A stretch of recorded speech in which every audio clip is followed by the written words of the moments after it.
नमस्कार दोस्तों, मैं रोहित कुमार आप सभी लोगों का directstudy.com पे बहुत बहुत स्वागत करता हूँ। आज के क्लास में हम लोग बात करने जा रहे हैं क्रिप्स मिशन की, शिमला सम्मेलन की, कैबिनेट मिशन, सुभाष चंद्र बोस जी के बारे में, आज़ाद हिंद फौज, सांप्रदायिक राजनीति क्या है एवं भारत का विभाजन, भारतीय स्वाधीनता अधिनियम और 1947 का, रियासतों का विलीनीकरण और साथ में बात करेंगे भारतीय संविधान प्रमुख विशेषताएं। इतने सारे टॉपिक्स आज के क्लास में बात करेंगे। लंबा सेशन होगा। आपसे बस एक छोटा सा रिक्वेस्ट है कि अपने आप को बना कर रखिएगा लास्ट तक सेशन में, क्योंकि ये बहुत ही काम का सेशन होने जा रहा है आपके लिए। देख सकते हैं सारे टॉपिक्स आज कवर करेंगे। शुरुआत करेंगे परिचय से। शांति से समझिएगा, एक एक टॉपिक को क्लियर करने का कोशिश रहेगा मेरा। 1942 के विश्व युद्ध में जापान ने सिंगापुर, गौर से सुनिए, 1942 के विश्व युद्ध में जापान ने सिंगापुर, रंगून और अंडमान द्वीप समूह पर अधिकार कर लिया। और आपको पता होना चाहिए रंगून और सिंगापुर, अंडमान निकोबार कितना पास हम लोग के था, यानी इंडिया के। इस प्रकार युद्ध भारतीय सीमाओं में आ गया और ब्रिटिश साम्राज्य के लिए खतरा उत्पन्न हो गया। दूसरी ओर ब्रिटिश प्रधानमंत्री, जिनका नाम चर्चिल था, विश्व के प्रभावशाली नेताओं का दबाव उन पर पड़ रहा था।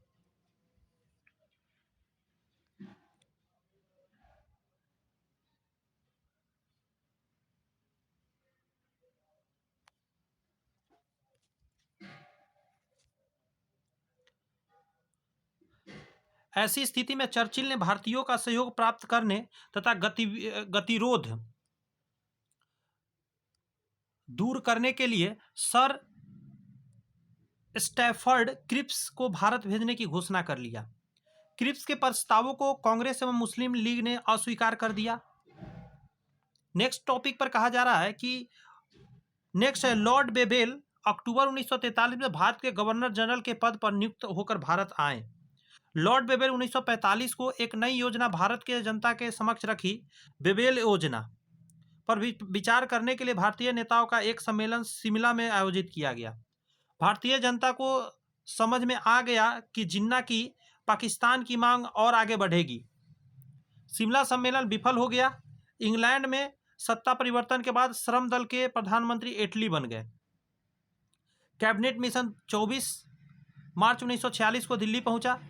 इस मिशन ने अपनी योजना कांग्रेस एवं मुस्लिम लीग दोनों को संतुष्ट करने की कोशिश करी। कैबिनेट मिशन असफल हो गया। यह भी मिशन जो था असफल हो गया। सुभाष चंद्र बोस का प्रमुख स्वप्न आजाद भारत 1939 में कांग्रेस के त्रिपुरी अधिवेशन के अध्यक्ष चुने गए। आपको पता होना चाहिए कि सुभाष चंद्र बोस 1939 के त्रिपुरी अधिवेशन के अध्यक्ष बनाए गए। गांधी जी के विचार से मतभेद होने के कारण उन्होंने अपना एक नया दल फॉरवर्ड ब्लॉक बना लिया। सुभाष चंद्र बोस ने आज़ाद हिंद फौज की कमान सिंगापुर में संभाली। सुभाष चंद्र बोस विश्व के अन्य देशों की सहायता से भारत को ब्रिटिश दास्ता से मुक्त कराना चाहते थे।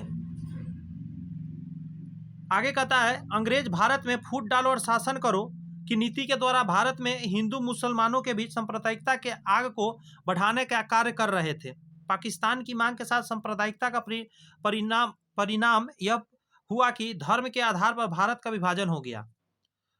आगे कहता है माउंटबेटन योजना के अनुसार ब्रिटिश सरकार ने भारतीय स्वतंत्रता अधिनियम 1947 पारित किया, जिसमें कुल 20 धाराएं और 2 परिशिष्ट थे। स्वतंत्रता के बाद रियासतों का विलीनीकरण का प्रमुख एवं महत्वपूर्ण कार्य प्रथम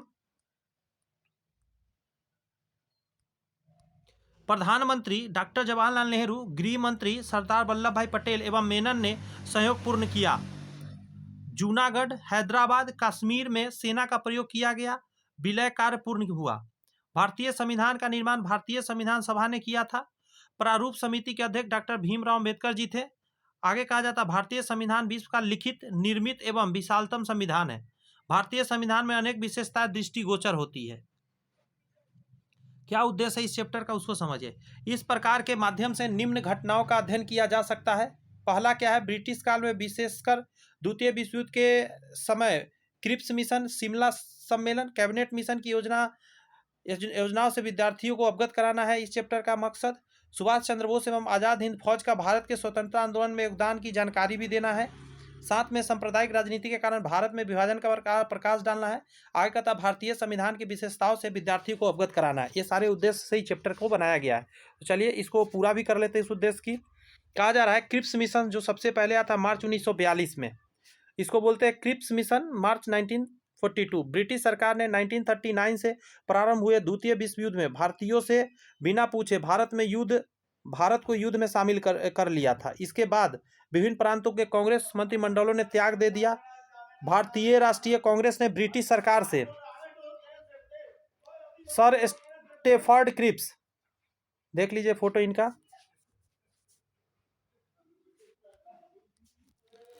स्वतंत्रता एवं संविधान की मांग की।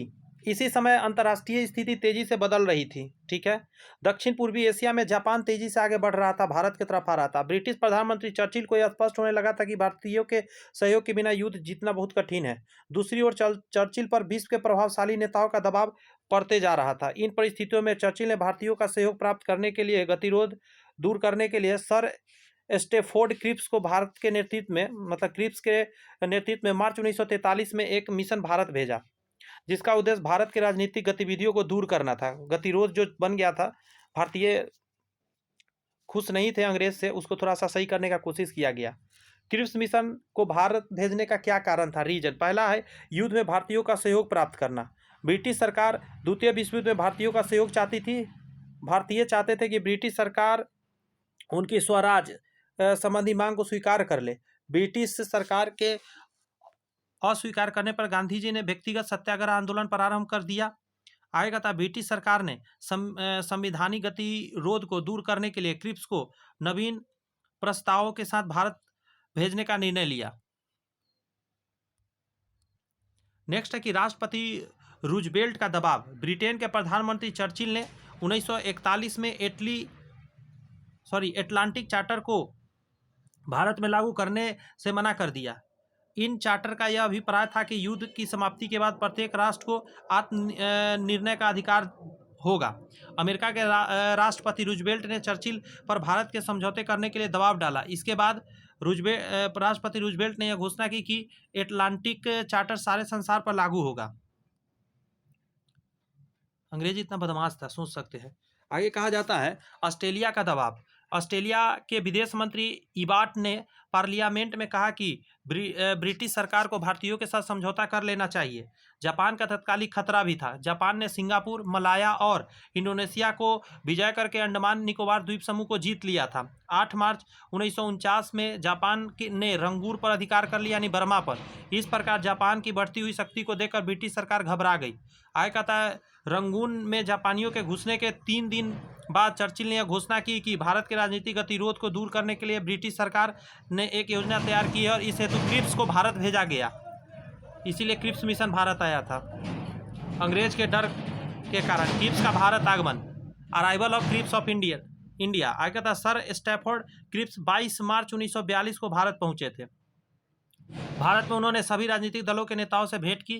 क्रिप्स कुछ निश्चित प्रस्ताव लेकर आए थे। इसके प्रस्ताव 2 भागों में विभाजित कर सकते हैं। पहला, युद्ध के उपरांत लागू होने वाले सुझाव, जैसे एक नए भारतीय संघ की स्थापना होगी जिसमें ब्रिटिश भारत के प्रांत और देशी राज्य सम्मिलित होंगे। भारतीय संघ का गणराज्य बनेगा जिसका इंग्लैंड व अन्य डोमिनियन से संबंध रहेगा। भारतीय संघ को अपनी आंतरिक और विदेश नीति में पूर्णतः स्वतंत्रता प्राप्त होगी।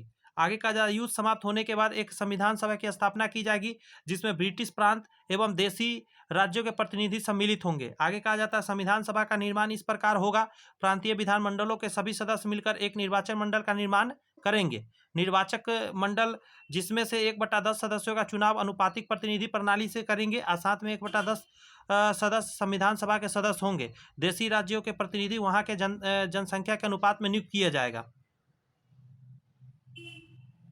आगे कहा जा रहा है संविधान सभा द्वारा तैयार किए गए नवीन संविधान को ब्रिटिश सरकार तभी स्वीकार करेगी जब निम्नलिखित शर्तें पूरी होगी। ठीक है, आगे सुनिए। ब्रिटिश भारत के प्रांत या देशी रियासत को संघ से अलग रहने का अधिकार होगा। आगे कहता है ब्रिटिश की सरकार सम्राट की सरकार संविधान सभा के मध्य एक संधि होगी। संधि में जातीय एवं धार्मिक अल्पसंख्याओं की रक्षा का भी प्रावधान होगा।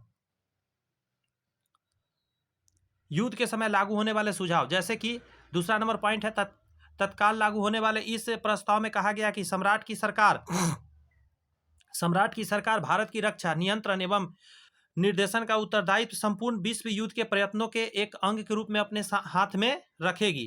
क्रिप्स ने भारतीय जनता के विभिन्न वर्गों के नेताओं को युद्ध के मामले में रचनात्मक एवं क्रियात्मक सहायता प्रदान करने की अपील भी किया। देखिए कितना चीज लेकर आया था ये क्रिप्स मिशन। आगे कहता है क्रिप्स मिशन प्रस्ताव के दोष। सबसे पहले कांग्रेस द्वारा क्रिप्स मिशन के क्या अस्वीकार करने का कारण पहला क्या था? भारत को युद्ध के बाद औपनिवेशिक स्वराज्य देने की बात कही गई थी, जबकि कांग्रेस की मांग पूर्ण स्वराज्य था। संविधान सभा के गठन के प्रतिनिधि भेजने का अधिकार राजा महाराजाओं को था, जनता को यह अधिकार नहीं दिया गया था। ये भी गलत था। प्रांतों और देशी रियासतों के संघ से पृथक रहने या पृथक संघ निर्माण का अधिकार दिया गया था, इससे देश की एकता को आघात पहुंचती। आगे जो टॉपिक है उसमें कहा जा रहा है ब्रिटिश सरकार ने भारत के प्रतिरक्षा विभाग पर नियंत्रण देने से मना कर दिया था। ये सारे दोष थे। क्या कहा जा रहा है आगे? मुस्लिम लीग द्वारा क्रिप्स प्रस्ताव के अस्वीकार के क्या कारण था? सबसे पहले प्रस्ताव में पाकिस्तान की मांग को स्पष्ट रूप से स्वीकार नहीं किया गया था। नेक्स्ट है लीग मुसलमानों के लिए अलग संविधान सभा चाहती थी। संविधान सभा के गठन के लिए निश्चित निर्वाचन पद्धति में सांप्रदायिक प्रतिनिधित्व की कोई व्यवस्था नहीं की गई थी। सिखों ने भी प्रस्तावों से सहमत प्रकट की। हिंदू महासभा, दलित एवं तथा उदारवादी नेता भी क्रिप्स के प्रस्तावों से संतुष्ट नहीं थे। सिख पाकिस्तान का निर्माण के विरोधी थे। वे पंजाब को भारत से अलग नहीं होने देना चाहते थे, अतः सिखों ने भी क्रिप्स प्रस्ताव का विरोध कर दिया। नेक्स्ट जो टॉपिक है इस पर कहा जा रहा है क्रिप्स मिशन की असफलता के क्या कारण हुआ? सबसे पहले असंतोषजनक सुझाव। क्रिप्स प्रस्ताव की असफलता का मुख्य कारण यह था कि भारतीय परिस्थितियों को किसी भी समस्या को हल करने के लिए पर्याप्त नहीं था। इस सुझावों का सबसे बड़ा दोष यह था कि प्रांतों को केंद्र से पृथक रहने एवं अलग संविधान बनाने की आज्ञा दी गई थी। इससे भारत की एकता पूर्णतया समाप्त हो जाती। भारत दो टुकड़ों में अपितु कई टुकड़ों में बढ़ जाता। इसके अतिरिक्त इन सुझावों से वर्तमान समस्या को सुलझाने के लिए कोई संतोषजनक व्यवस्था नहीं की गई थी। उस समय के नेता जो थे सब कुछ झेल चुके थे, तो उनको सब पता था कि क्या सही और क्या गलत। बात समझ में आ रही है? आगे कहता है अंग्रेजों का स्वार्थपूर्ण व्यवहार। अंग्रेज सरकार भारत को वास्तविक स्वतंत्रता नहीं देना चाहते थे। क्रिप्स ने भारत में अपने बातचीत के समय ब्रिटिश प्रधानमंत्री चर्चिल से कई बार परामर्श किया, किंतु चर्चिल भारतीयों को कोई वास्तविक शक्ति देने के पक्ष में था ही नहीं। आगे कहता है निर्णय लेने में अक्षम। क्रिप्स स्वयं कोई निर्णय लेने में मतलब सक्षम नहीं था। भारतीयों का अंग्रेजों पर अविश्वास था। भारत में अंग्रेजों के प्रति भारी अविश्वास था। मौलाना अबुल कलाम ने पंडित नेहरू से कहा था कि, गौर से सुनिएगा क्या कहा था युद्ध ने भारत को स्वतंत्रता प्राप्ति के लिए अवसर दिया है, इसे केवल अंग्रेजों के वचनों पर विश्वास करके नहीं खोना चाहिए। यदि अंग्रेज अपने वचनों से फिर गए तो फिर दोबारा आंदोलन करने के लिए भी उचित कारण नहीं दिखाई देता। बात समझ में आ रही है? इसीलिए जो करना है अभी ही करना है। अब यहाँ क्वेश्चन है क्रिप्स मिशन भारत कब आया था? तो 22 मार्च 1942 को आया था। आप ऊपर देख सकते हैं, एक सेकेंड मुझे दीजिए, मैं आपको एक चीज़ दिखाता हूँ। देखिए यहाँ क्या लिखा गया है कि स्ट्रैटफोर्ड क्रिप्स 22 मार्च 1942 को भारत पहुंचे थे। तो अगर आपसे पूछा जाए क्रिप्स मिशन कब आया था तो आप जवाब देंगे 22 मार्च 1942। तो इसका आंसर ब हो जाएगा। शिमला सम्मेलन। अब शिमला सम्मेलन क्या है उसे समझने का प्रयत्न कीजिए। कहा जा रहा है कि शिमला सम्मेलन या बेबेल योजना एक ही चीज है। 1943 में लॉर्ड लिंगलिथगो के कार्यकाल की समाप्ति पर लॉर्ड बेबेल भारत के नए वायसराय बन गए। उन्होंने मई 1944 में महात्मा गांधी को रिहा किया जाने के आदेश दे दिया। भारतीयों में व्याप्त जन आक्रोश, अमेरिका आदि देशों के राजनीतिक दबाव एवं जापान के युद्ध की स्थिति में भारतीयों का सहयोग आवश्यक था एकदम। यदि इन सब बातों का ध्यान रखते हुए लॉर्ड बेबेल 14 जून 1945 को बेबेल योजना की घोषणा की, जिसका उद्देश्य भारत में संवैधानिक गतिरोध दूर करना था। लॉर्ड बेबेल ने 25 जून 1945 को एक सम्मेलन शिमला में बुलाया, जिसमें कांग्रेस व मुस्लिम लीग के प्रतिनिधियों के अतिरिक्त अकाली नेता मास्टर तारा सिंह भी थे। लॉर्ड बेबेल ने सभी कांग्रेसी नेताओं को रिहा करने के आदेश दिए। शिमला सम्मेलन 14 जुलाई 1945 तक चला। तो कब से स्टार्ट हुआ? 25 जून 1945 से लेकर 14 जुलाई तक, जून और जुलाई, तो 25 से 14 यानी 14 उधर और 5 उधर, तो आप देख सकते हैं तकरीबन 20 दिन तक चला था ये, 19-20 दिन। बेबेल योजना के मुख्य प्रावधान क्या क्या रहा था? ब्रिटिश सरकार भारत के राजनीतिक गतिरोध को दूर करके उसे स्वशासन के लक्ष्य की ओर आगे बढ़ाना चाहती है। नई कार्यकारिणी परिषद में गवर्नर जनरल और प्रधान सेनापति को छोड़कर से सभी सदस्य भारतीय होंगे। देख रहे हैं, नई कार्यकारिणी परिषद में क्या कह रहा है? गवर्नर जनरल और प्रधान सेनापति को छोड़ के सब भारतीय होंगे। फिर भी वहां से तो कनेक्शन रहेगा ही ना। भारत सरकार भारत के प्रमुख संप्रदायों की सहमति के बिना कोई परिवर्तन नहीं करेगी। ये भी कहा गया, यदि भारत पहले जापान के विरुद्ध युद्ध में सहयोग देने के लिए तथा इसके बाद भारत के पुनर्निर्माण के लिए राजी हो तो सरकार अवश्य कदम उठाने के लिए तैयार है। आगे कहता है, वायसराय की कार्यकारिणी में सभी संप्रदायों के प्रतिनिधि शामिल होंगे। परिषद में सर्वत्र हिंदुओं और मुसलमानों की संख्या बराबरी होगी। सेना के अतिरिक्त शासन के सभी विभाग, यहाँ तक कि विदेशी मामलों में भी भारतीयों के हाथों में होंगे। अब देख रहे हैं कितना चीज देते जा रहा है धीरे धीरे। उसको पता है कि किसी तरह फंसा के रखें। भारतीय तो पूर्ण स्वतंत्रता चाहते हैं। तो आगे सुनिए, वायसराय अपने विशेष अधिकारों का प्रयोग अकारण नहीं करेगा, भारत के हित में ही शक्तियों का उपयोग करेगा। इन प्रस्तावों का भारत में के भावी संविधान के रूप में कोई प्रभाव नहीं पड़ेगा। विश्व युद्ध के समाप्ति के बाद भारतीय स्वयं अपने देश के लिए संविधान का निर्माण करेंगे। आगे कहता है, प्रांतों में गवर्नर का शासन समाप्त होगा।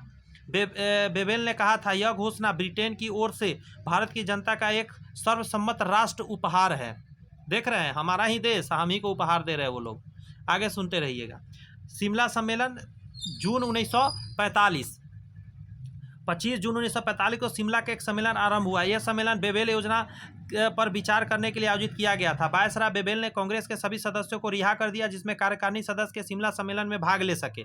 शिमला सम्मेलन में प्रांतों के मुख्यमंत्रियों, कांग्रेस, मुस्लिम लीग, अछूत, सिख, यूरोपियनों के प्रमुख प्रतिनिधि एवं निमंत्रित व्यक्तियों ने भाग लिया। आगे देखते रहिए क्या क्या हो रहा है अभी। शिमला सम्मेलन का क्या उद्देश्य था? सबसे पहला उद्देश्य था सांप्रदायिक समस्या को हल करना था। भारत की संवैधानिक प्रगति में प्रमुख बाधा यही थी। गवर्नर जनरल की कई कार्यकारिणी परिषद का गठन किया जाना था जिसमें सभी राजनीतिक विचारधाराओं का प्रतिनिधित्व हो। परिषद में मुसलमानों और हरिजनों को छोड़कर हिंदुओं के समान प्रतिनिधि दिया जाना था। परिषद का कार्य युद्ध संचालन, प्रशासन और नए संविधान के निर्माण में पद्धति में निर्णय कराना होगा। आगे कहा जा रहा है कि वायसराय ने अपने भाषण में कहा कि सम्मेलन में सम्मिलित किसी दल को दुराग्रह कारण समझौते में व्यवधान नहीं दिया जाएगा। कांग्रेस अध्यक्ष मौलाना अबुल कलाम आजाद ने अपने भाषण में कांग्रेस को राष्ट्रीय संस्था मानने पर जोर दिया तथा ऐसे निर्णय के सम्मेलन होने के लिए अस्वीकार कर दिया। जिन्ना ने लीग को कांग्रेस के समक्ष मानने और पाकिस्तान की मांग को तुरंत स्वीकार कर लेने पर जोर दे दिया। सब अपना फायदा उस समय चाह रहा था। शिमला सम्मेलन के निर्णय, क्या डिसीजन निकला था, यह समझना बहुत जरूरी है। तो पहला पॉइंट कह रहा है, केंद्रीय मंत्रिमंडल मिला जुला होगा जिसमें 14 मंत्री होंगे। विभाजन इस प्रकार था, 5 कांग्रेस का था, 5 लीग से था, 4 वायसराय द्वारा मनोनीत होंगे। मनोनीत सदस्य इस प्रकार रहेंगे, 1 सिख का, 2 अछूत का तथा 1 पंजाब की यूनियनिस्ट पार्टी का। वायसराय ने कांग्रेस, गौर सुने, वायसराय ने कांग्रेस तथा लीग को 8 से लेकर 12 नाम देने को कहा था। इस सूची में वायसराय को मंत्रिमंडल के नाम निश्चित करने थे। आगे कहा जा रहा है, कांग्रेस अध्यक्ष मौलाना अबुल कलाम आजाद ने वायसराय को नाम भेज दिया जिसमें से 2 सदस्य मुसलमान थे, लेकिन जिन्ना ने इन नामों का विरोध किया। जिन्ना गैर लीग के सदस्यों को मुसलमानों का नेता नहीं मानते थे। कांग्रेस और यूनियनिस्ट पार्टी के नेता खिज हयात खान ने जिन्ना की मांग को अस्वीकार कर दिया। जिन्ना की मांग को स्वीकार कर लेने का अर्थ यह होता कि कांग्रेस एक हिंदू संस्था है और केवल हिंदुओं का ही प्रतिनिधित्व करने का अधिकार है। जब जिन्ना ने मुसलमानों के नामों की सूची नहीं दी तो वायसराय ने स्वयं मुसलमानों की सूची तैयार कर ली। जिन्ना ने इसे अस्वीकार कर दिया। आगे कहा जा रहा है कि शिमला सम्मेलन में गतिरोध आया और सांप्रदायिकता के कारण वायसराय ने घोषणा की कि लीग के असहयोगात्मक रवैये के कारण सारी योजना स्थगित कर दी गई है। इस प्रकार मुस्लिम लीग और जिन्ना के हट के कारण शिमला सम्मेलन असफल हो गया। शिमला सम्मेलन कब आया था? तो 25 जून 1945 को, 25 जून 1945 को हुआ था।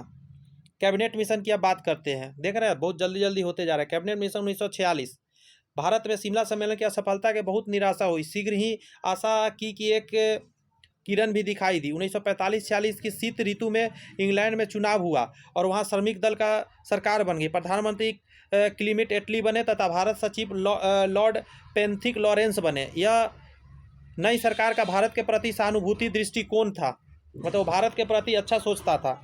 अब क्या हुआ से सुनते रहिए। अब खाली कहा जा रहा, भारतीय परिस्थिति की वास्तविकता की जांच के लिए ब्रिटेन की सरकार ने एक शिष्ट मंत्रिमंडल रिपोर्ट के आधार पर 19 फरवरी 1946 को भारत सचिव लॉर्ड पेंथिक लॉरेंस ने एक कैबिनेट मिशन को भारत भेजने की घोषणा की।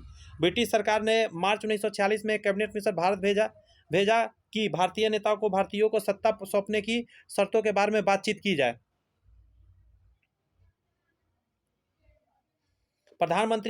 ब्रिटिश प्रधानमंत्री एटली की घोषणा क्या था उसको जरा सुनते रहिएगा आप। 15 मार्च 1946 को ब्रिटिश प्रधानमंत्री एटली ने घोषणा की कि सम्राट की सरकार ने भारत को स्वतंत्रता दिए जाने का निर्णय ले लिया है। भारत को भी यह निर्णय करने का अधिकार होगा कि वह राष्ट्रमंडल के पृथक होना चाहती है या नहीं चाहती है। उन्होंने यह भी कहा कि अल्पसंख्यकों के हितों का पूरा ध्यान रखा जाएगा। प्रधानमंत्री ने कहा कि 3 मंत्रियों को भारत भेज रहे हैं जो समस्या का अध्ययन करेंगे और समाधान निकालेंगे। इसी घोषणा के आधार पर कैबिनेट मिशन 24 मार्च को दिल्ली आ गया। 24 मार्च 1946 को दिल्ली पहुंचा था।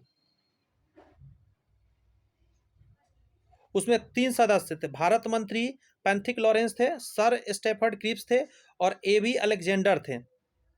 भारत मंत्री ने उनके 2 प्रमुख उद्देश्यों को स्पष्ट कर दिया था। स्वतंत्र भारत का संविधान बनाने के लिए मिशनरी की स्थापना करना और केंद्र में अंतरिम शासन की स्थापना करना।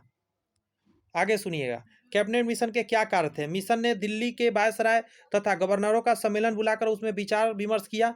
उसने कांग्रेस, मुस्लिम लीग और अन्य दलों से वार्ता की। इसके बाद उन्होंने रियासतों के प्रतिनिधियों से भी बात की। मुस्लिम लीग इस समय देश के विभाजन की मांग कर रहे थे, कांग्रेस विभाजन के विरुद्ध थी। मिशन ने जिन्ना के समग्र पाकिस्तान की मांग को इस आधार पर अस्वीकार कर दिया। और गौर से सुनिए कारण क्या था, नीचे सुनते रहिएगा। जैसे कहा जा रहा है कि उत्तरी पश्चिमी क्षेत्र पंजाब, सिंध, बलूचिस्तान और उत्तरी पश्चिमी सीमा प्रांत में 37.93% और उत्तरी पूर्वी क्षेत्र असम तथा बंगाल में 48.31% गैर मुसलमान थे। आगे कहता है, आसाम हिंदू बहुल राज्य को पाकिस्तान को नहीं दिया जा सकता था। आगे कहता है, पाकिस्तान से बंगाल और पंजाब के हिंदू क्षेत्रों को निकाल देने से छोटा सा राज्य रह जाएगा। आगे कहता है, पाकिस्तान मुसलमान समस्या का कोई हल नहीं था। पाकिस्तान जो था मुसलमान समस्या का कोई हल नहीं था, क्योंकि बड़ी संख्या में मुसलमान भारत में रह जाएंगे। आगे सुनते रहिएगा। सेना को बांटने से हानि भी होगी। आगे कहा जा रहा है, डाक, तार, रेल संचार और संसाधनों के बंटवारे से कोई लाभ नहीं होगा। इसमें रियासतों का सम्मेलन होना कठिन हो जाएगा। पाकिस्तान के दोनों हिस्से 700 मील दूर अलग अलग रहेंगे। कितना दिक्कत होगा, मतलब एक इस तरफ में, आप नहीं समझ रहे होंगे कुछ लोग, मैं समझाने की कोशिश करता हूँ। रुकिए, पहले फोटो अच्छा से बना दूँ एक भारत का नक्शा।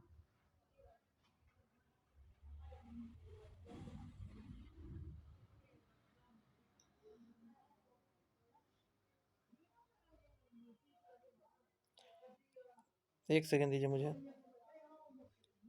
कोशिश कर रहा हूँ, बन ही जाएगा। कोशिश करने वालों की कभी हार नहीं होती, सुने हैं ना।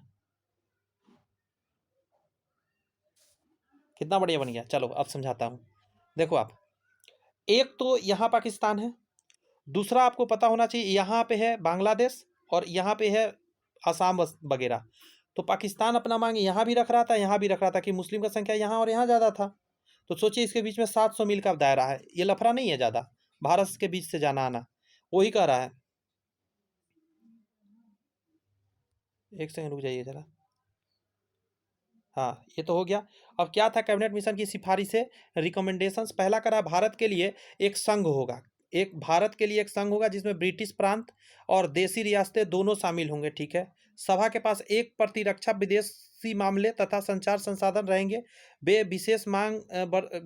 विशेष विषयों में प्रांतों को स्वायत्तता रहेगी।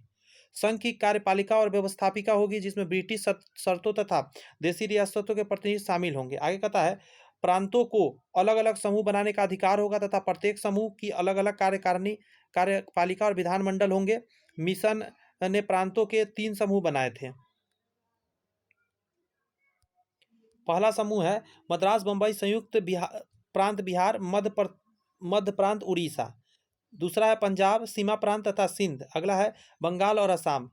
किसी बड़े सांप्रदायिक मामले के हल के लिए विधानसभा के दोनों बड़े दल के अलग अलग 2/3 प्रतिनिधियों का बहुमत तथा साथ ही सदन के सारे सदस्यों का बहुमत अवश्य होगा। जिन विषयों को देशी रियासतें संघ को नहीं सौंपेगी उन सभी विषयों पर देशी रियासतों का ही अधिकार रहेगा। तीनों समस्याओं के प्रतिनिधि अपने अपने ग्रुप, ठीक है, अपने प्रांतों के लिए संविधान बनाएंगे। यदि कोई एक प्रांत एक ग्रुप से निकलकर दूसरे ग्रुप में जाना चाहे तो यह संविधान के अंतर्गत हुए निर्वाचन के पश्चात ऐसा कर सकेंगे। प्रांतों को 10 वर्षों के पश्चात संविधान को पुनः संशोधित करने का अवसर भी होगा। आगे सुनते रहिए। मिशन द्वारा प्रस्तुत योजना। पहला है भारतीय संविधान के निर्माण के लिए प्रत्यक्ष चुनाव के आधार पर एक संविधान सभा का गठन किया जाएगा। इसके कुल 389 सदस्य होंगे। 298 सदस्य ब्रिटिश भारत के प्रांतों से, 4 सदस्य चीफ कमिश्नरी प्रांतों के साथ तथा 43 सदस्य देशी रियासतों के साथ होंगे।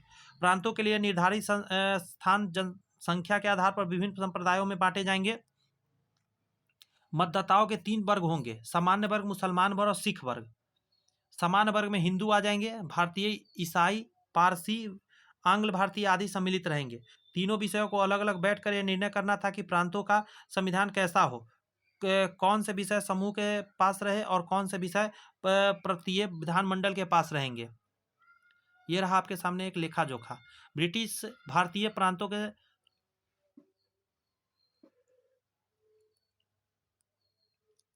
प्रांतों के संविधान सभा के प्रतिनिधि, जैसे पहला का रहा है, पहला समूह में समान 167, मुस्लिम 20 और कुल हो जाएगा 187। नेक्स्ट में है 9, 22, 4 और 35 हो जाएंगे। 34, 36, 70 हो जाएंगे। कुल 210 हो जाएगा सामान्य से।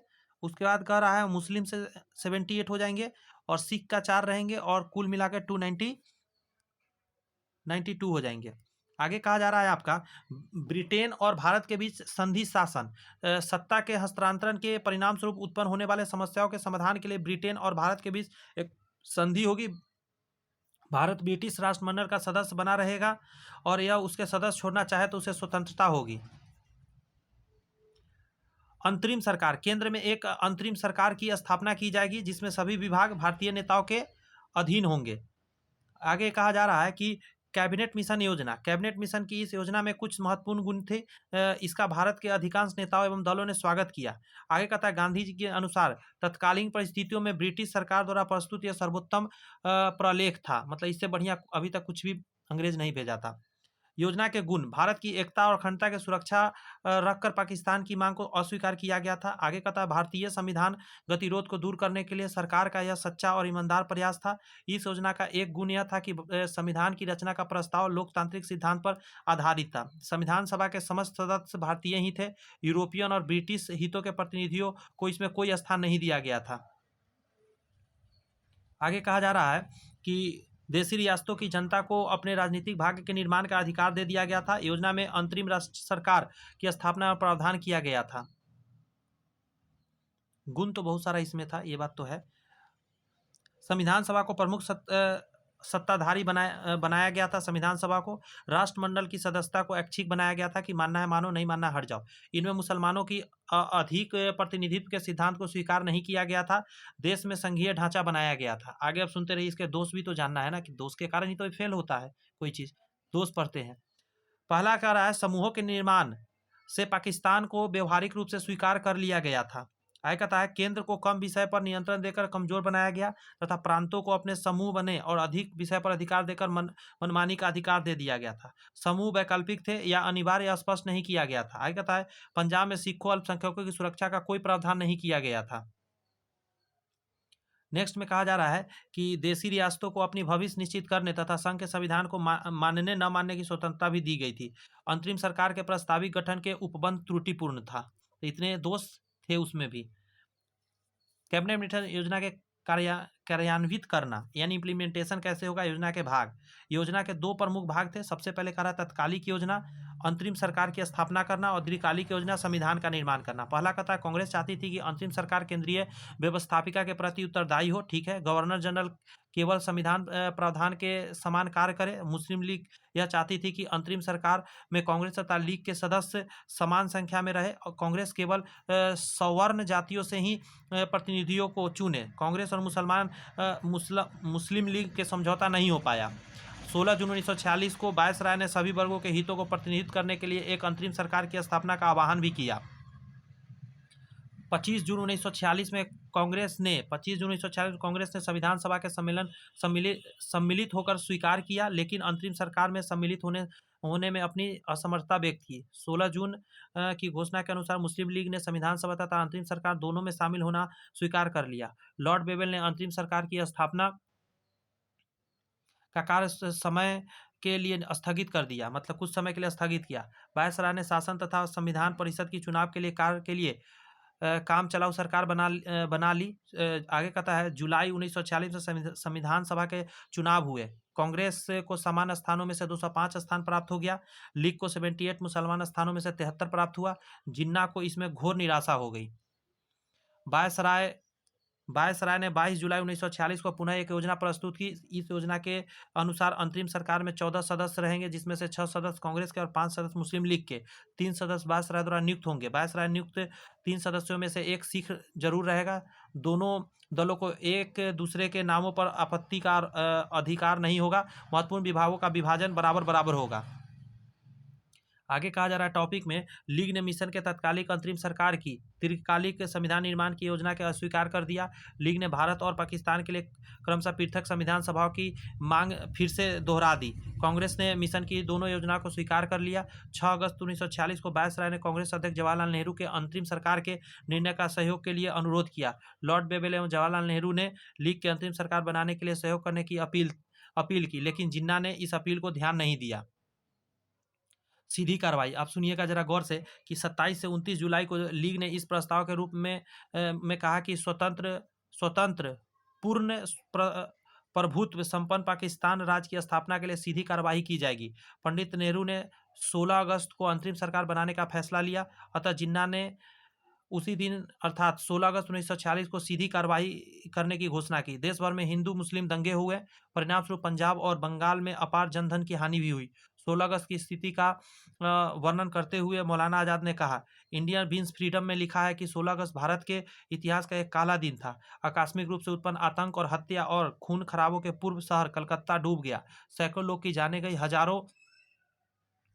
हजारों व्यक्ति घायल हुए।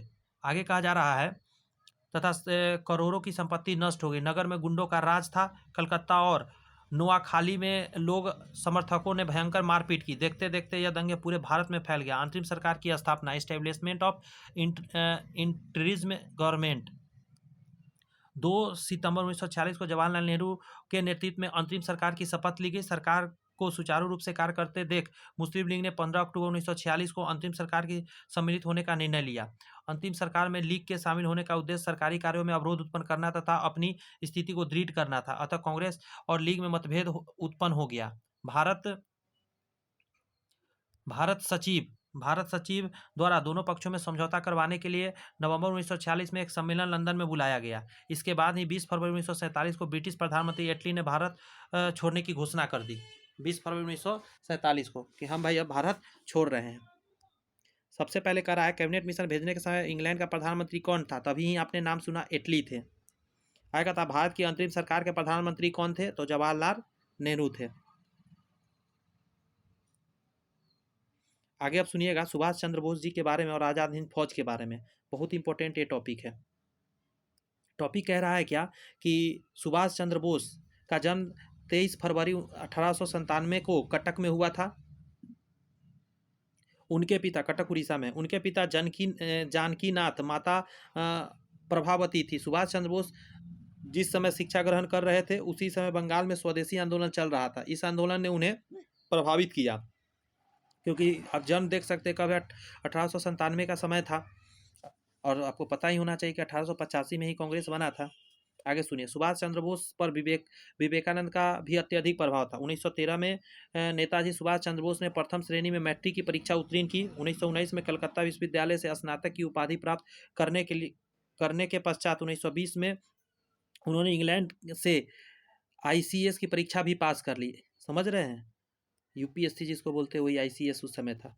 बोस ने अंग्रेजों की भेदभावपूर्ण नीति और देश प्रेम की भावना के कारण अंग्रेजी शासन के अधीन नौकरशाही करना स्वीकार नहीं किया। उन्होंने नौकरी नहीं किया। भारत लौटने पर मात्र 25 वर्ष की आयु में सक्रिय राजनीतिक में भाग लिए। इसके राजनीतिक गुरु देशबंधु चित्तरंजन दास थे, ये ध्यान रखिएगा। सुभाष चंद्र बोस के कौन थे? देशबंधु चित्तरंजन दास राजनीतिक गुरु थे। आगे कहा जा रहा है, ब्रिटिश सरकार के आतंकवाद से निपटने के नाम पर एक अध्यादेश जारी किया। अन्य कांग्रेसी नेताओं के साथ 1925 में सुभाष चंद्र बोस को नज़रबंद कर मांडेले यानी बर्मा भेजा गया। मांडेले बर्मा में एक जगह है। स्वास्थ्य खराब होने पर ब्रिटिश सरकार ने 26 मई 1927 को सरकार ने उन्हें बिना शर्त छोड़ दिया। सुभाष चंद्र बोस कांग्रेस को शक्तिशाली बनाना चाहते थे, परंतु महात्मा गांधी के विचार से वो सहमत न थे। फिर भी गांधी जी के अनेक आंदोलन में उन्होंने भाग भी लिया। सविनय अवज्ञा आंदोलन के समय जब महात्मा गांधी ने नमक कानून तोड़ा था तो सुभाष चंद्र बोस ने भी नमक कानून तोड़ा और वे गिरफ्तार हुए। किंतु 1935 में महात्मा गांधी द्वारा इस सविनय अवज्ञा आंदोलन को वापस लिया गया तो उन्होंने महात्मा गांधी की कटु आलोचना भी की। सुभाष चंद्र बोस जी को देख लीजिए, बड़ी स्मार्ट लग रहे हैं। कहा जा रहा है आगे कि 1938 में कांग्रेस के अधिवेशन हरिपुरा में हुआ। गौर से सुनते रहिएगा। 1938 में कांग्रेस के अधिवेशन हरिपुरा में हुआ। इसमें अध्यक्ष पद के लिए सुभाष चंद्र बोस गांधी जी के इच्छा के विरुद्ध अपना नामांकन कराया। सीतारमैया को हराकर कांग्रेस के अध्यक्ष निर्वाचित भी हो गए सुभाष चंद्र बोस। किंतु महात्मा गांधी से वैचारिक मतभेद को देखते हुए उन्होंने अप्रैल 1939 में कांग्रेस से त्याग पत्र दे दिया और फॉरवर्ड ब्लॉक नामक अपना एक नई राजनीतिक पार्टी बना लिया। फॉरवर्ड ब्लॉक क्यों बनाया, उसका क्या सिद्धांत था? कहा जाता है पूर्ण स्वतंत्रता के लिए निरंतर साम्राज्यवाद के विरुद्ध संघर्ष करना है, भारत में समाजवादी राज्य की स्थापना करना, देश की उन्नति के लिए उत्पादन को बढ़ाना, प्रत्येक व्यक्ति की धार्मिक स्वतंत्रता प्रदान करना, भाषा एवं संस्कृति की स्वतंत्रता होनी चाहिए। ये सारा गुण उन्होंने अपने फॉरवर्ड ब्लॉक का दिया था। द्वितीय विश्व युद्ध में सुभाष चंद्र बोस का क्या कारनामा था उसको पढ़िए जरा। सितंबर 1939 में द्वितीय विश्व युद्ध प्रारंभ हो गया।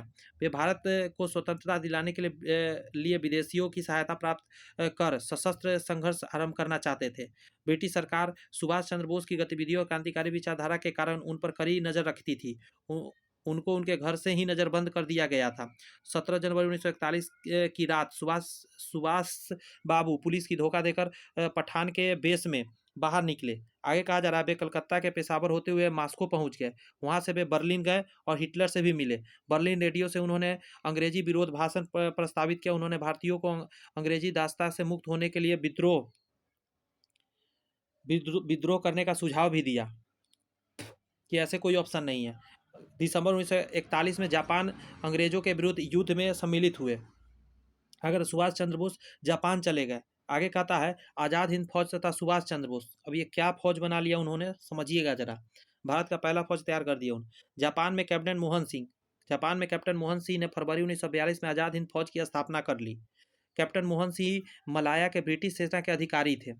ठीक है। मोहन सिंह ने जापानी सरकार से भारत को अंग्रेजों से स्वतंत्रता कराने के लिए सहायता मांगी। जापान ने 1941 में मलाया और सिंगापुर में अंग्रेजों को बुरी तरह से हराया था। ठीक है। जापान के पास 45,000 युद्ध बंदी थे। सिंगापुर में बंदी बनाए गए भारतीय सैनिकों को जापान ने कप्तान मोहन सिंह को सौंप दिया। बात समझ में आ रहा है? जितने 45,000 भारतीय उसके पास कैदी था, उसने क्या किया, सब दे दिया कप्तान मोहन सिंह को। जापानियों ने सहयोग से उन्होंने आज़ाद हिंद फौज बना लिया। इसका उद्देश्य सिर्फ भारत की मुक्ति के लिए संघर्ष करना था। एक तो वो कैदी था, उस सभी को कहा कि चल भाई मेरे, अब चल तुम लोग अब सेना बन जा। आज़ाद हिंद फौज को प्रारंभ में अनेक समस्याओं का सामना करना पड़ा। अतः रास बिहारी बोस ने सुभाष चंद्र बोस को उसके संचालन करने का कार्य सौंपने का निर्णय लिया। आगे कहा जाता है मतलब किसको, सुभाष चंद्र बोस को मिलेगा अब, क्योंकि उस समय से दूसरा बंदा चला रहा था। 2 जुलाई 1943 को सुभाष चंद्र बोस ने आज़ाद हिंद फौज के नेतृत्व संभाला। उन्होंने इंडियन इंडिपेंडेंस लीग का अध्यक्ष बनाया गया। उन्हें नेताजी के नाम से जाना गया। सुभाष चंद्र बोस ने घोषणा की, ईश्वर के नाम पर मैं पवित्र शपथ लेता हूं कि मैं भारत और उसके 38 करोड़ लोगों को स्वतंत्र कराऊंगा और मैं इस पवित्र युद्ध को अपनी जीवन को अंतिम सांस तक जारी रखूंगा। सोच के देखिए, ऐसा मतलब ओथ ले रहे थे। 5 जुलाई 1943 को उन्होंने सिंगापुर टाउन हॉल से के सामने विशाल मैदान में पहली बार आज़ाद हिंद फौज के प्रधान सेनापति के रूप में सलामी ली। जब सुभाष चंद्र बोस प्रधान सेनापति बने थे, सुभाष ने निर्जीव प्राय इस सेना को नए सिरे से खड़ा करने का प्रयास किया। गांधी जी के अहिंसक आंदोलन में उन्हें विश्वास नहीं था, इसलिए वे आंदोलन के शस्त्र की लड़ाई में परिवर्तित करना चाहते थे। उन्होंने कहा, मेरे वीरों, तुम्हारा युद्ध घोष होना चाहिए, दिल्ली चलो, दिल्ली चलो, ये नारा उन्होंने उस समय दिया था। आगे कहा जा रहा है 21 अक्टूबर 1943 को सुभाष बाबू ने आज़ाद हिंद फौज के सेनापति के रूप में स्वतंत्र भारत की अस्थायी सरकार सिंगापुर में बनाई तथा देश को स्वतंत्र कराने के लिए अपने खून की आखिरी बूंद बहा देने की शपथ भी ली। सुभाष चंद्र बोस की अस्थायी सरकार को Japan, Germany, Burma, Korea, Philippines, Italy, चीन और आयरलैंड सरकार ने मान्यता दी। देख रहे हैं कितना देश इनको मान्यता दिया कि चलो भाई जो कर रहे हो अच्छा कर रहे हो। जापान ने 6 नवंबर 1943 को अंडमान और निकोबार द्वीप नेताओं की अस्थायी सरकार को सौंप दिया। नेताजी ने स्वयं वहां गए और इस द्वीपों के नाम शहीद द्वीप और स्वराज द्वीप रखे तथा स्वतंत्र भारत का झंडा भी फहराया वहां पे। अंग्रेजों का आक्रमण, अटैक ऑन ब्रिटिश, अंग्रेजों पर आक्रमण भी किया। सुभाष चंद्र बोस ने आज़ाद हिंद फौज की बटालियन गांधी, मौलाना आज़ाद और नेहरू के नाम से गठित किया, मतलब अलग अलग बटालियन बनाया, गांधी बटालियन, मौलाना आज़ाद बटालियन और नेहरू बटालियन। महिलाओं की सैनिकों को एक दल का निर्माण भी किया जिसमें महिला भी थी, जिसका नाम रानी झांसी रेजिमेंट रखा गया। कैप्टन लक्ष्मीबाई सहगल को इसकी कमान भी दी गई। सुभाष चंद्र बोस ने दिल्ली चलो के नारे के साथ आज़ाद हिंद फौज के साथ 4 फरवरी 1944 को रंगून से प्रस्थान किया, मतलब अंदर आया। बर्मा में अंग्रेजों को हराने के पश्चात भारत में प्रवेश भी कर गया। ब्रिटिश सेना को परास्त कर कोहिमा का अधिकार कर लिया गया। कुछ समय बाद आज़ाद हिंद फौज इम्फाल तक पहुंच गई तथा 7 अप्रैल 1944 को वहां आक्रमण की योजना बनाई गई, किंतु भारी वर्षा के कारण आक्रमण नहीं हो सका। वो सब बर्फीला बारिश वाला इलाका है। आगे कहा जा रहा है 22 सितंबर को 1944 को सुभाष चंद्र बोस ने शहीद दिवस मनाया तथा घोषणा की, हमारी मातृभूमि स्वतंत्रता की खोज में है, तुम मुझे अपना खून दो, मैं तुम्हें आज़ादी दूंगा। किंतु दुर्भाग्यवश उनका यह सपना पूरा न हो सका। विश्व युद्ध में तेजी से परिस्थितियां बदल रही थी। 7 मई 1945 को जर्मनी हार गया। जर्मनी हारा, आप सुनिएगा। अगस्त 1945 को अमेरिका ने जापान के हिरोशिमा और नागासाकी पे बम गिरा दिया। इसका जापान को भी अपनी पराजय स्वीकार कर लेनी पड़ी। अंग्रेजों ने खोए स्थानों को पुनः अधिकार कर लिया। इसी समय सुभाष चंद्र बोस ने सैगोन से टोक्यो के लिए प्रस्थान किया, किंतु दुर्भाग्यवश 18 अगस्त 1945 को थाई होऊ हवाई अड्डे के पास दिन में लगभग 2:40 बजे उनकी विमान दुर्घटनाग्रस्त हो गया, जिसमें उनकी मृत्यु हो गई। भारतीय राष्ट्रीय आंदोलन के इतिहास में आज़ाद हिंद फौज ने एक नया अध्याय जोड़ा था। ये जो पल था, सोच के देखिए, 18 अगस्त 1945 को वो मर गए। अगर नहीं मरे होते तो बहुत बड़ा कांड अभी तक कर चुके होते उस समय। कहा जा रहा है सुभाष चंद्र बोस की आकस्मिक मृत्यु से संपूर्ण विश्व में, यहाँ क्या लिखा है, संपूर्ण विश्व को शोक के सागर में डूबना पड़ा। एक ऐसा बंदा है जिसको पूरा दुनिया जान रहा था। सुभाष चंद्र बोस महान क्रांतिकारी एवं भारत के सच्चे सपूत थे। आज़ाद हिंद फौज ने उनके नेतृत्व में विश्व को यह दिखा दिया था कि अपनी मातृभूमि स्वतंत्रता कराने के लिए भारतीय सशस्त्र संघर्ष करने की क्षमता रखते थे। आज़ाद हिंद फौज ने राजनीतिक रूप से राष्ट्रीय आंदोलन में जान फूंक दिया था। यह सेना भारत के लोकप्रिय थी। इसका अनुमान आज़ाद हिंद फौज के 3 अधिकारियों पर चलाए गए मुकदमे के दौरान राष्ट्रीय प्रतिक्रिया लगाया जा सकता है। जानते हैं, जब उन पर मुकदमा चलाया गया तो बाप रे बाप, पूरा देश उनके पीछे लग गया था। ब्रिटिश सरकार ने आज़ाद हिंद फौज के कर्नल, गौर से सुने, कर्नल शहनवाज खान, कैप्टन प्रेम कुमार सहगल तथा लेफ्टिनेंट गुरु बख्शीश ढिल्लन को बंदी बनाकर उन पर लाल किले दिल्ली में एक विशेष अदालत में मुकदमा चलाया। भारत के सभी राजनीतिक दलों एवं जनता की सहानुभूति आज़ाद हिंद फौज के सेनाओं के साथ थी। सुभाष बाबू व आज़ाद हिंद फौज ने भारत छोड़ो आंदोलन के असफल हो जाने पर भारतीयों को आशा की किरण दिखाई दी थी।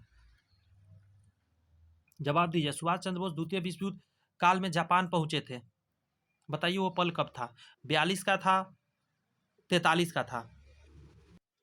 क्या जवाब आपने दिया? आपने कहा होगा 1943 में। जी हाँ, द्वितीय विश्व युद्ध के समय जापान की बात कर रहा है। कहाँ पे? जापान।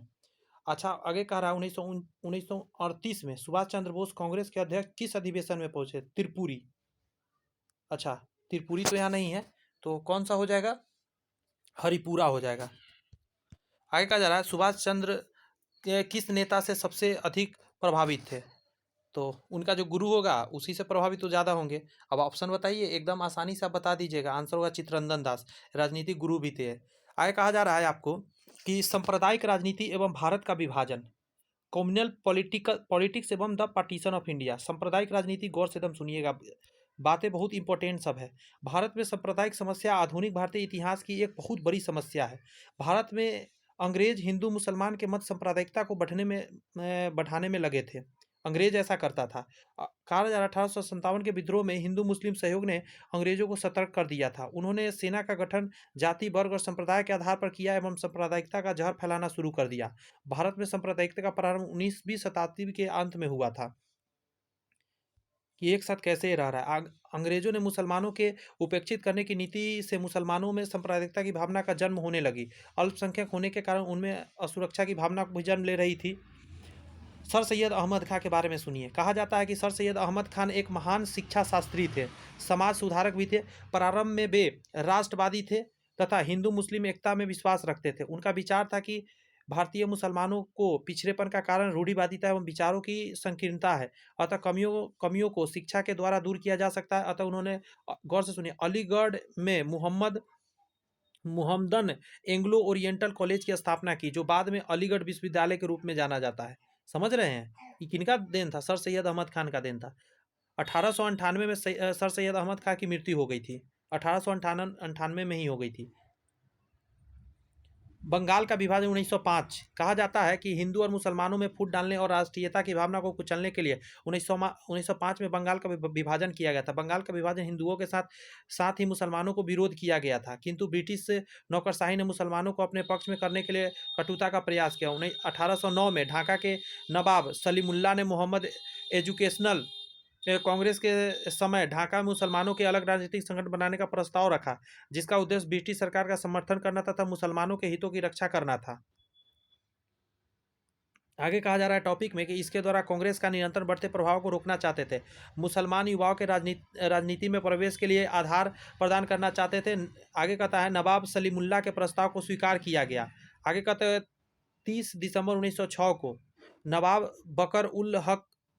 बकर उल मुल्क की अध्यक्षता में मुस्लिम लीग की स्थापना का निर्णय लिया गया। सोच के देखिए, उसी समय वायसराय लॉर्ड मिंटो के समय एक मंत्रिमंडल आगा खां के नेतृत्व में वायसराय से अक्टूबर 1906 में मिला। उनकी निम्नलिखित मांगे थी। क्या मांगे था उसको पढ़ते जरा। मुसलमानों के लिए पृथक निर्वाचन, यहीं से शुरू कर दिया ये लोग ने। विधानमंडलों में मुसलमानों की जनसंख्या में अधिक स्थान, सरकारी नौकरियों में मुसलमानों के अधिक स्थान, मुस्लिम विश्वविद्यालय की स्थापना में सरकारी अनुदान मिलना चाहिए। गवर्नर जनरल की काउंसिल में यदि भारतीय को रखा जाए तो मुसलमानों को भी ध्यान रखा जाए। डॉक्टर राजेंद्र प्रसाद ने क्या लिखा सुनिए। पाकिस्तान के वास्तविक संस्थापक जिन्ना अथवा रहीमतुल्ला नहीं वरन लॉर्ड मिंटो थे। उन्होंने ही माइन भर दिया था, मिंटो साहब ने।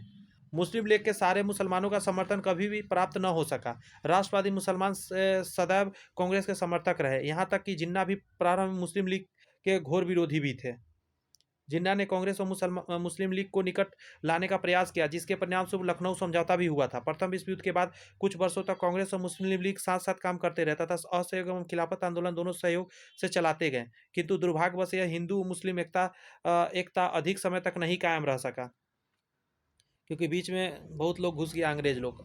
कांग्रेस की नियति से सहमत होने के कारण जिन्ना ने स्वयं को कांग्रेस से अलग कर लिया, असहमत हुआ और अलग कर लिया। 1928 में नेहरू समिति ने भारत के प्रभावी संविधान के जो रूपरेखा प्रस्तुत की, उसे मुस्लिम लीग ने स्वीकार नहीं किया। 1930 से 1931 में लंदन में गोलमेज सम्मेलन हुए, जिसमें से लीग ने भाग लिया और मुसलमानों के लिए पृथक सांप्रदायिक निर्वाचन की मांग भी की। इंग्लैंड के प्रधानमंत्री रैमजे मैकडोनाल्ड ने इनकी मांग स्वीकार करते हुए 1932 में अपने सांप्रदायिक निर्णय की घोषणा भी कर दी। 1937 में कांग्रेस लीग वार्ता के असफल होने से लीग के नेता मोहम्मद अली जिन्ना ने अहंकार को धक्का लगा, अतः उन्होंने कांग्रेस की विरुद्ध भयंकर प्रचार युद्ध आरंभ कर दिया। पाकिस्तान के लिए संघर्ष इसी समय से प्रारंभ होना तेज हो गया। गोलमेज सम्मेलन में भी मुस्लिम लीग ने पृथकतावादी रुख अपनाया था। 1937 में चुनाव में कांग्रेस को भारी सफलता मिली, मुस्लिम लीग को विशेष सफलता नहीं मिली, किंतु अल्पसंख्यक प्रांतों में वह सफल रही। जिन्ना ने मुस्लिम दलों व संगठनों को मुस्लिम लीग में मिलने का प्रयास किया, जिससे मुस्लिम लीग भारतीय मुसलमानों के प्रमुख संस्था के रूप में ले जा सके। है कहता है 1930 में इकबाल द्वारा मुसलमानों के लिए पृथक राज्य के विचार पर जिन्ना विचार कर रहे थे। 1939 में कांग्रेस मंत्रिमंडलों द्वारा त्यागपत्र दिए जाने पर जिन्ना ने 22 दिसंबर 1939 को मुक्ति दिवस के रूप में मनाया। देख रहे हैं। आगे कहता है 23 मार्च 1940 को मुस्लिम लीग की वार्षिक अधिवेशन में लाहौर प्रस्ताव यानी पाकिस्तान बनाने का पारित कर दिया गया। मुस्लिम लीग का अधिवेशन होता था ना उसमें, तथा वास्तव मुसलमानों के लिए पृथक राज्य की स्थापना कोई नवीन नहीं थी। 1933 में कवि इनकलाब ने कैम्ब्रिज विश्वविद्यालय में कुछ विद्यार्थियों के साथ इसे प्रस्तुत किया था। आगे कहा जा रहा है कि 1940 के मध्य कांग्रेस के समझौते के लिए केंद्रीय सरकार में हिंदू मुस्लिम समानता की मांग करना प्रजातंत्र विरोधी होता, क्योंकि जनसंख्या में वे मुस्लिम से एक चौथाई थे। यही है मोहम्मद अली जिन्ना जी, जिन्होंने पाकिस्तान को बनाने में बहुत हेल्प किया। ब्रिटिश सरकार को यह स्पष्ट हो गया कि देश के विभाजन में भारतीय संवैधानिक समस्या को हल करने का एकमात्र तरीका है। पाकिस्तान की योजना बनाने में एलपी जिन्ना का विशेष योगदान नहीं था, किंतु इस योजना को व्यवहारिक रूप प्रदान करने में उनकी प्रमुख हाथ भी था। रजनी पमदत्त के अनुसार जिन्ना को जिस प्रकार इस योजना को कार्यान्वयन करने में मुसलमानों का समर्थन मिला, उससे ऐसा प्रतीत होता था कि यह हद तक जनता की सच्ची भावनाओं व आकांक्षाओं के व्यक्त करता था। 1946 के चुनावों से स्पष्ट हो गया कि मुसलमानों का प्रतिनिधित्व करने वाली वास्तविक संस्था मुस्लिम लीग ही है। अतः जिन्ना ने घोषणा की कि भारत के गतिरोध भारत और अंग्रेजों के मध्य नहीं, वरन कांग्रेस व मुस्लिम लीग के बीच है। जब तक पाकिस्तान नहीं दिया जाएगा तब तक कोई समस्या का हल नहीं हो सकता। एक नहीं वरन दो विधानसभाएं बनानी होगी, जिसमें से एक भारत व एक दूसरी पाकिस्तान का संविधान बनाएगा। भारत का विभाजन कैसे हुआ उसको समझिए। माउंट बेटन योजना, इन्होंने ही तो तोड़ा है भारत को। आगे सुनिए। माउंट बेटन 23 मार्च 1947 को भारत के अंतरिम गवर्नर जनरल के रूप में कार्यभार संभाला। उन्होंने एक निश्चित अवधि के भीतर समस्या का समाधान करने के लिए विस्तृत शक्तियों के साथ भारत भेजा गया था। उन्हें यह भी कहा गया था कि वे कैबिनेट मिशन योजना के अनुसार संविधान सभा के मध्य से भारतीयों को सत्ता सौंप सके, परंतु यदि संभव नहीं हुआ तो ब्रिटिश सम्राट को सूचित करे, ताकि जून 1948 को पूर्व भारत की सत्ता का हस्तांतरित की जाए। देखिए उस समय कितना बड़ा विशाल भारत था, अफगानिस्तान का कितना सारा पार्ट तक था। देखिए सोचने की बात है, नीचे पूरा जितना है सब।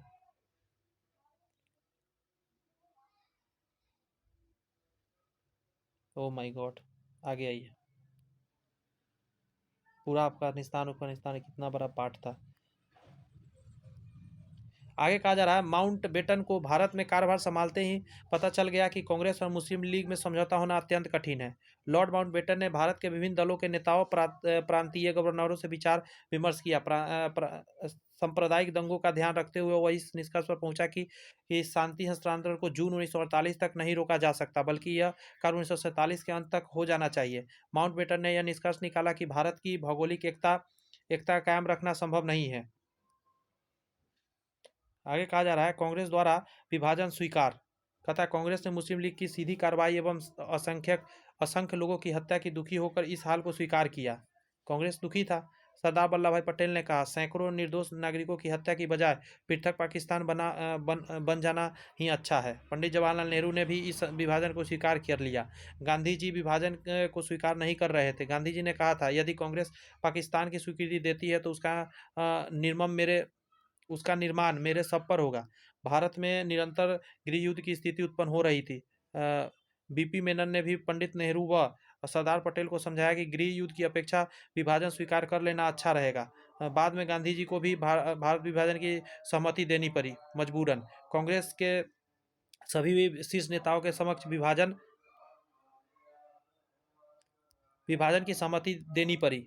कांग्रेस के सभी शीर्ष नेताओं के समक्ष विभाजन की स्वीकार करने के अतिरिक्त कोई मार्ग बचा ही नहीं था, क्योंकि वे सांप्रदायिक पागलपन के ज्वार से सामना नहीं कर पा रहे थे। जिन्ना भी पाकिस्तान के अतिरिक्त किसी बात को मानने को तैयार नहीं थे। मौलाना आज़ाद, सरदार पटेल व अन्य नेताओं ने गांधी जी को जिन्ना से बार बार मिलने से रोका भी था, किंतु गांधी जी ने सदैव यह कहकर इस बात को टाल दिया कि उनका संघर्ष जिन्ना से नहीं वरन अंग्रेजों से है। जिन्ना का यह भ्रम हो गया कि उसे संतुष्ट किए बिना कांग्रेस की सफलता मिलना कठिन है। अतः सरदार पटेल व नेहरू ने समझ गया कि जिन्ना अपनी मांग को हटाने वाला नहीं है, तथा भारत की सुरक्षा व स्वतंत्रता के लिए माउंट बेटन की बात मान लेनी ही ठीक है।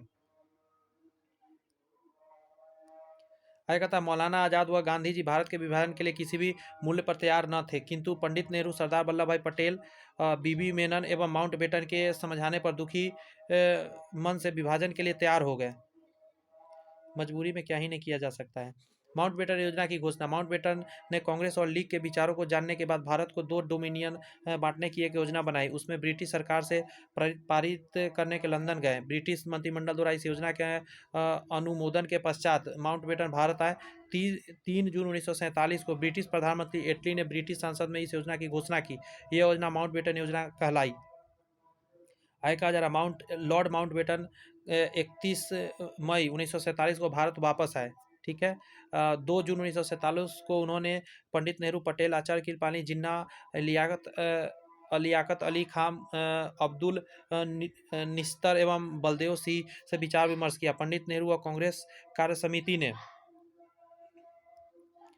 स्वीकृति प्रदान की। कम्युनिस्ट व अन्य वामपंथी दलों ने इस योजना की कटु आलोचना की क्योंकि इसके द्वारा भारत विभाजन किया जाना था। 3 जून 1947 को इस नई योजना के विषय में माउंटबेटन, नेहरू, जिन्ना और बलदेव सिंह ने आकाशवाणी से घोषणा की। इस योजना के प्रमुख धारा निम्नलिखित थे। पहला है, संविधान सभा द्वारा पारित संविधान भारत के उन भागों पर लागू नहीं होगा जो इसे मानने को तैयार नहीं होंगे।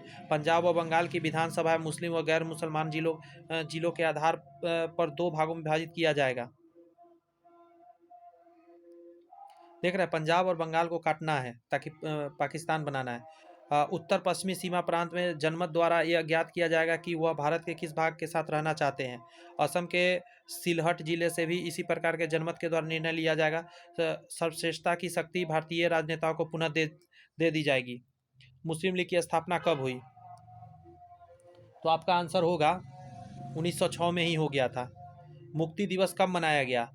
नीचे में आकर मनाया गया 40 के आसपास। बताइए जरा आंसर। तो आंसर क्या है? 1939 में मनाया गया था। गांधी जिन्ना वार्ता कब हुई थी? गांधी जी का और जिन्ना का वार्ता कब हुआ था? तो आंसर होगा आपका सितंबर 1944 में हुआ था। भारतीय स्वाधीनता। माउंटबेटन योजना के अनुसार सत्ता हस्तांतरण प्रक्रिया भारतीय स्वतंत्रता अधिनियम 1947 के प्रारूप पर कांग्रेस और मुस्लिम लीग की स्वीकृति के बाद विधेयक को 4 जुलाई को ब्रिटिश संसद में प्रस्तुत किया गया। 16 जुलाई तक इसे संसद के दोनों सदनों ने पारित किया। 18 जुलाई 1947 को इस अधिनियम को ब्रिटिश सम्राट का अनुमोदन प्राप्त हो गया। प्रोफेसर नॉर्मन डी पामर लिखते हैं कि ब्रिटिश संसद के इतिहास में शायद ही कोई इतना महत्वपूर्ण विधेयक इतने कम समय में कम वाद विवाद से पारित हुआ हो। भारतीय स्वतंत्रता अधिनियम 1947 में कुल 20 धाराएं तथा 2 परिशिष्ट थे। इसके प्रमुख प्रावधान निम्नलिखित थे। 2 अधिराज्यों की स्थापना होगी। इस अधिनियम द्वारा भारत का विभाजन कर भारत और पाकिस्तान 2 अधिराज्यों की स्थापना कर दी गई। यह निश्चित किया गया कि दोनों अधिराज्य की संविधान सभा को राज्य सत्ता दे दी जाएगी। संविधान सभा का सत्ता सौंपना। यह व्यवस्था की गई कि ब्रिटिश सरकार दोनों अधिराज्य की संविधान सभा को सत्ता का उत्तरदायित्व सौंप देगी। उनको अपनी इच्छा के अनुसार संविधान का निर्माण करने की स्वतंत्रता होगी। इस प्रकार संविधान सभा संपूर्ण प्रभुत्व संपन्न होगी कि आपको जैसे मन वैसे अपना संविधान बना लीजिए अपने देश के लिए। दोनों के लिए अलग अलग गवर्नर जनरल, यानी भारत और पाकिस्तान दोनों अधिराज्य एक गवर्नर जनरल होगा जिसकी नियुक्ति उसके मंत्रिमंडल की सलाह से की जाएगी। गवर्नर जनरल और प्रांतों के गवर्नर भविष्य में केवल वैधानिक शासन होंगे। संविधान सभा का विधानमंडल के रूप में कार्य करना। जिस समय तक संविधान सभा संविधान का निर्माण नहीं कर लेती है उस समय तक वे विधानमंडल के रूप में भी कार्य करती रहेगी। उसकी विधायिकाई शक्ति पर किसी भी प्रकार का नियंत्रण नहीं होगी। प्रांतीय विधानमंडल कहा जाता है जिन समय तक नवीन विधान के अनुसार प्रांतों में निर्वाचन नहीं होते हैं उस समय तक प्रांतों में विधानमंडल ही कार्य करते रहेंगे। भारत मंत्री के पद पर अंत। भारत मंत्री का पद समाप्त कर दिया जाएगा क्योंकि 15 अगस्त 1947 के उपरांत ब्रिटिश संसद का भारत और पाकिस्तान पर कोई नियंत्रण नहीं रहेगा। 1935 के शासन अधिनियम द्वारा शासन। जब तक वर्तमान संविधान नहीं बन जाता, संविधान बनकर तैयार नहीं किया जाता, उस समय तक 1935 के भारतीय शासन अधिनियम द्वारा ही शासन रहेगा। 1947 के अधिनियम द्वारा 1935 के भारतीय शासन अधिनियम को इस प्रकार संशोधित कर दिया गया था कि अंतरिम काल में इन दोनों राज्यों के शासन प्रजातात्मक पद्धति के आधार पर किया जाएगा। वो जो 35 वाला था उसी के आधार पर फिलहाल चलेगा।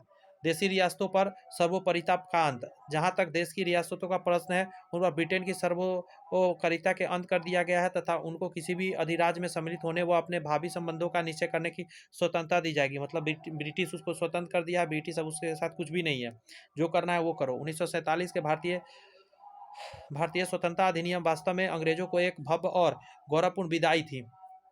डॉक्टर राजेंद्र प्रसाद ने कहा, भारत पर ब्रिटिश प्रभुत्व काल आज समाप्त होता है और अब से ब्रिटेन के साथ हमारा अपना संबंध समानता, पारस्परिक सद्भावना और पारस्परिक लाभ के आधार पर रहेगा। 15 अगस्त 1947 को भारतीय स्वतंत्रता अधिनियम के अनुसार भारतीय महाद्वीप पर ब्रिटिश शासन का अंत हुआ। भारत व पाकिस्तान दो स्वतंत्र अधिराज्य अस्तित्व में आ गए। माइकल ब्रेचर के अनुसार क्या कहा गया?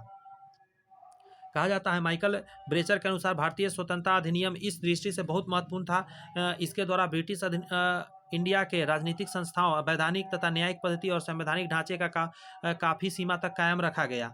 सीमा आयोग यानी बॉर्डर कमीशन, अब क्या होगा, बॉर्डर कैसे बनेगा, उस पर बात करते हैं। कहा जा रहा है कि दो अधिराज्यों की सीमाओं का निर्धारण करने के लिए दो आयोग नियुक्त किए गए। एक बंगाल के विभाजन तथा सिलहट और असम के पृथक करने के लिए किया गया, दूसरी पंजाब के बंटवारे के लिए। सिरिल रॉडक्लिफ को दोनों आयोगों का अध्यक्ष बनाया गया। 15 अगस्त 1947 का पवित्र ऐतिहासिक दिन ठीक आधी रात के समय लॉर्ड माउंटबेटन ने विधानसभा भवन से प्रवेश किया और ब्रिटेन के राजा की ओर से शुभकामनाओं का संदेश दिया। उस समय से ब्रिटेन का राजा भारत का सम्राट नहीं रहा। भारत के प्रथम प्रधानमंत्री जवाहरलाल नेहरू ने उल्लास और भावुकता के वातावरण में राष्ट्र के प्रति समर्पण की प्रस्तावना पढ़ा। आगे कहता है, अनेक वर्ष पूर्व हमने क्या पढ़ा, उसको सुनिएगा जरा। अनेक वर्ष पूर्व हमने नियति से मिलने की प्रतिज्ञा की थी। अब वह समय आ गया है जबकि हम अपने वचन को पूरा करेंगे। पूर्ण रूप से अथवा समग्र अंशों में नहीं, किंतु बहुत अंशों में, ठीक आधी रात के समय जबकि संसार सो रहा है, भारत जाग कर जीवन और स्वाधीनता का आलिंगन करेगा। इतिहास में एक क्षण आता है, यद्यपि यह बहुत ही कम आता है, जब हम पुरातन से निकलकर नूतन में प्रवेश करते हैं, जब एक युग समाप्त होता है और जब एक राष्ट्र की युगों से दबी हुई आत्मा मुखरित होने लगती है। यह उचित ही है कि इस बेला में हम अपने भारत की, उनकी जनता की और उनसे अधिक मानवता की सेवा के लिए समर्पित करने की प्रतिज्ञा करें। इस प्रतिज्ञा के बाद अन्य प्रस्तावों के लिए लॉर्ड माउंटबेटन को भारत का गवर्नर जनरल नियुक्त किया गया। देश भर में जनता ने उल्लास के साथ स्वाधीनता का स्वागत किया, किंतु दूसरी ओर पंजाब में स्वाधीनता की रात काल बनकर आ गई। वहां उनके बाद सप्ताहों तक हत्या, लूटमार, आगजनी एवं बलात्कार का तांडव हुआ। एक अनुमान के अनुसार लगभग 6 लाख लोग मारे गए। कितना? पढ़े जरा गौर से। 6 लाख लोग मारे गए, 1.5 करोड़ के लगभग बेघर हुए। 15 अगस्त 1947 को भारत स्वतंत्र हो गया। यह भारतीय इतिहास के एक युग का अंत और दूसरे का आरंभ हुआ। माउंटबेटन योजना की घोषणा कब की गई? ओ सॉरी, क्लिक हो गया, गड़बड़। बताइए माउंटबेटन योजना की कब हुआ? तब तक मैं निकाल रहा हूं, बस थोड़ा देर रुकिए। बहुत सारे पेज हम लोगों ने पढ़ लिया है, थोड़ा और बचा हुआ है। बताइए तो ये सब क्वेश्चन याद है? मुस्लिम लीग की स्थापना 1906 में। मुक्ति दिवस कब मनाया गया? 1939 में। गांधी जिंदा वार्ता कब हुआ था?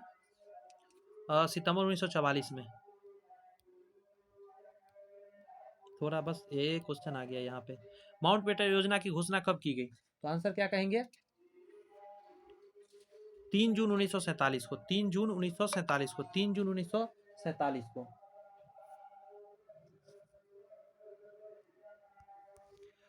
रियासतों का विलीनीकरण यानी मर्जिंग ऑफ प्रिंस स्टेट। रियासतों का विलीनीकरण कैसे हुआ? रियासत तो था ना, उसको कैसे मिलाएगा? ब्रिटिश शासन के अंतर्गत भारत मुख्य रूप से 2 भागों में बटा हुआ था, अंग्रेज प्रशासित प्रांत और देसी रियासत के अधीन राज्य। मतलब जो पुराना राजा महाराजा आ रहा था वो भी तो राज कर रहा था कुछ क्षेत्र पर, और अंग्रेज जहां कर रहा था वो। आगे कहा जा रहा है, भारत में कुल 565 रियासतें थे। 1858 ईस्वी के बाद इन राज्यों के अंग्रेज सरकार से जो संबंध थे उन्हें सर्वोच्चता कहा जाता था। 1946 ईस्वी में कैबिनेट मिशन योजना के अंतर्गत यह घोषणा की गई कि सर्वोच्चता समाप्त कर दी जाएगी तथा यह अधिकार भारतीय सरकार को नहीं दिया जाएगा। इस घोषणा के कारण रियासतें पूर्ण स्वतंत्र होने का सपना देखने लगी। इस प्रकार अंग्रेजों ने भारतीयों के लिए जटिल समस्या उत्पन्न करके चला गया। वल्लभ भाई पटेल तथा राज्यों का भारत में प्रवेश। वल्लभ भाई पटेल ने जो किया ना, मतलब क्या ही बता, देखते रहिए अब क्या क्या उन्होंने किया। कहा जाता है जवाहरलाल नेहरू ने सरदार वल्लभ भाई की अध्यक्षता में एक स्टेट विभाग की स्थापना की।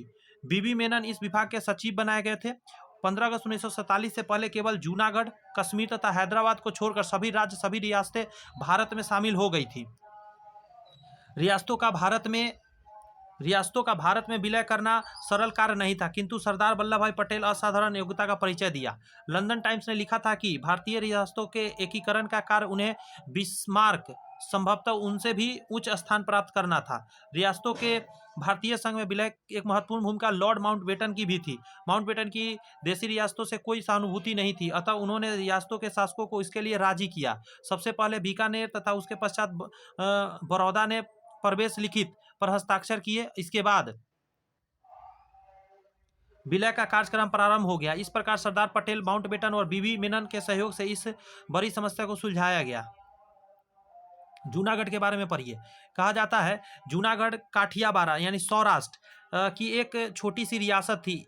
यह रियासत चारों ओर से भारतीय भूभाग से घिरा हुआ था। रियासत की 85% जनता हिंदू थी। इसका नवाब मुस्लिम था। बहुसंख्यक जनता की अपेक्षा करते हुए जूनागढ़ के नवाब ने पाकिस्तान में विलय की घोषणा कर दी, जिसका वहां की जनता ने विरोध किया। समस्त क्षेत्र अशांत हो गया। जूनागढ़ के दीवान शहनवाज भुट्टो, जुल्फिकार अली भुट्टो की पिता ने रियासत में कानून और व्यवस्था की स्थापना के लिए भारत सरकार के आमंत्रित किया। सरकार पटेल ने भारतीय सेना को भेजा। नवाब अपने निजी वायुयान में बैठकर पाकिस्तान को भाग गया। जूनागढ़ में जनमत संग्रह कराया गया, भारत के पक्ष में आया। इस प्रकार जूनागढ़ को भारत में विलय कर लिया गया। हैदराबाद में सुनिएगा क्या हुआ। कहा जाता है हैदराबाद में 15 अगस्त 1947 से पहले भारत में शामिल नहीं हुआ। वहाँ का शासक निजाम भी भारत में सम्मिलित होने के पक्ष में नहीं था। हैदराबाद के जनता भारत से मिलना चाहती थी, अतः जनता ने निजाम के विरुद्ध प्रदर्शन करना आरंभ कर दिया। जब तक माउंटबेटन भारत में रहे, निजाम के साथ बातचीत चलती रही। कासिम रिजवी के नेतृत्व में नवाब के रजाकारों ने सारी रियासत में आतंक फैला दिया तथा लूटमार की। अतः जनता की रक्षा के लिए सरदार पटेल ने 13 सितंबर 1948 ईस्वी को भारतीय सेना हैदराबाद भेजी। 18 दिसंबर को हैदराबाद की सेना ने भारतीय सेना के कमांडर मेजर जनरल चौधरी के सामने समर्पण कर दिया। 1948 को हैदराबाद को भारतीय संघ में शामिल कर लिया गया। कश्मीर की अब बात करते हैं। जूनागढ़ व हैदराबाद की समस्या कहीं अधिक कश्मीर का विलय की समस्या थी। कश्मीर की बहुसंख्यक जनता मुस्लिम थी। राजा हरि सिंह हिंदू था। कश्मीर की सीमा पाकिस्तान से मिलती थी। कश्मीर 15 अगस्त तक न तो भारत में शामिल हुआ न पाकिस्तान में। आगे कहा जा रहा है माउंटबेटन स्वयं श्रीनगर गए और महाराजा और उसके मंत्री पंडित काका से मिले। कश्मीर प्रदेश भारत और पाकिस्तान दोनों से मैत्रीपूर्ण संबंध स्थापित करना चाहता था, अतः उसने दोनों राज्यों से यथास्थिति बनाए रखने के समझौते पर हस्ताक्षर करने के प्रार्थना को की, जिससे उसे विचार करने का पर्याप्त अवसर मिल जाए। यथास्थिति समझौते के प्रस्ताव पर पाकिस्तान ने अपनी सहमति दे दी, परंतु भारत ने इसके लिए तैयार नहीं था। पाकिस्तान यह भी चाहता था कि कश्मीर प्रदेश विलय के संबंध में शीघ्र निर्णय ले, परंतु महाराजा ने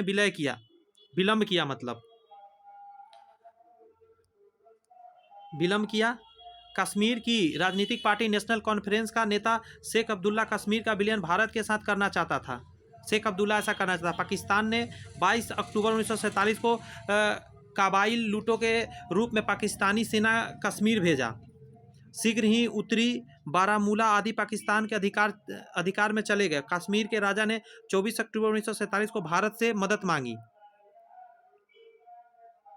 26 अक्टूबर 1947 को महाराजा हरि सिंह ने विलय के प्रवेश पत्र पर हस्ताक्षर कर दिए। नेशनल कॉन्फ्रेंस ने नेता शेख अब्दुल्ला ने इसका समर्थन किया। भारत सरकार ने 27 अक्टूबर 1947 को वायुयान द्वारा सैनिक और हथियारों द्वारा श्रीनगर पहुंचा और कश्मीर के अधिकांश हिस्से से आक्रांताओं को निकाल बाहर किया।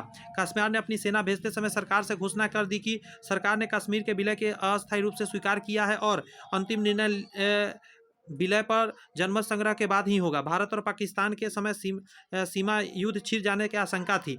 इस परिस्थिति से लॉर्ड माउंटबेटन ने कश्मीर समस्या को संयुक्त राष्ट्र संघ की सुरक्षा परिषद में रखने की सलाह दी। माउंटबेटन के सुझाव पर भारत ने मामला सुरक्षा परिषद में रखा तथा सुरक्षा परिषद में पाकिस्तान द्वारा अतिक्रमण कश्मीरी भूभाग को खाली करने की मांग की। भारत की यह भारी भूल थी।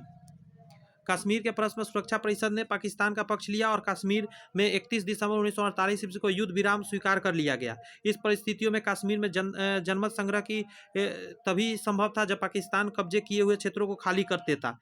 चूंकि पाकिस्तान ने इन क्षेत्रों को खाली नहीं किया था, भारत सरकार ने घोषणा कर दी कि कश्मीर का भारत में विलय अस्थायी है और कश्मीर भारत का अभिन्न अंग है। भारतीय संविधान के प्रमुख विशेषताएं क्या था? तो सबसे पहला पॉइंट कहा जा रहा है कि भारतीय संविधान का विचार करने के लिए 9 दिसंबर 1946 को सच्चिदानंद सिन्हा को